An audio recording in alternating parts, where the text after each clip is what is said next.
let's talk about a new poll that some are describing as shocking with regard to the 2016 presidential election. There is a new McClatchy-Marist poll, and it has pitted Democratic presidential candidates Bernie Sanders and Hillary Clinton, respectively, against both Jeb Bush on the Republican side, who increasingly seems to have a totally dead campaign, and Donald Trump, one of the two candidates who is tied for the lead in the Republican primary. Bernie Sanders leads Donald Trump by a huge margin of 12 percentage points, 53 to 41.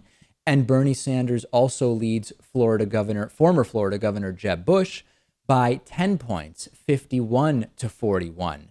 Also, Hillary Clinton leading both of those candidates by roughly similar margins, as much as 15 points in one poll against Jeb Bush. So what does this tell us? Well, to figure that out, we've got to look at the methodology, because we have seen poll after poll have exclusively landlines polled, or not including people who haven't already voted in two elections as likely voters. So let's look at the methodology.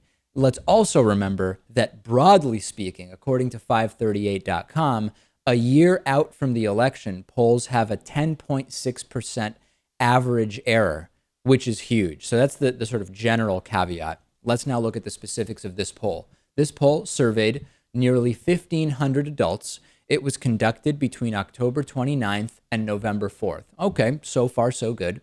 It included adults 18 and older residing in the United States. They were interviewed in English or Spanish by telephone using live interviewers, as opposed to punch a button if you support candidate A or B. That's a good sign.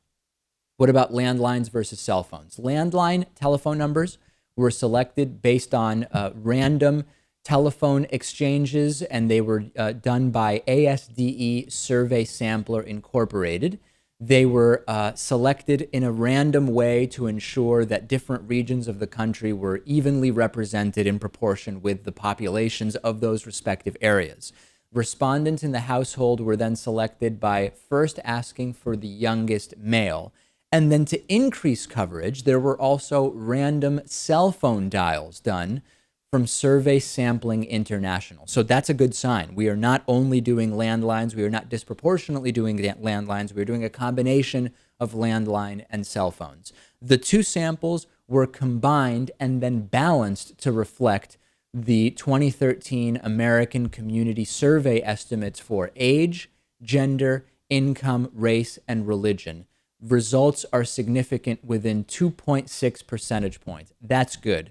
So the good news from this poll in terms of the methodology is that demographics, age, etc., were accounted for in a better way than some of last week's polls that showed Bernie Sanders getting absolutely destroyed in Iowa and even not doing that well in New Hampshire. The weakness here is that there was no adjustment done for who is a likely voter. So they called, if you were over 18 and you were asked, would you support Bernie or Jeb Bush, for example, in a hypothetical matchup, and you say, I support Bernie, there was no adjustment done based on how likely you are to actually vote in the 2016 election, at least based on the methodology information that was published by the poll.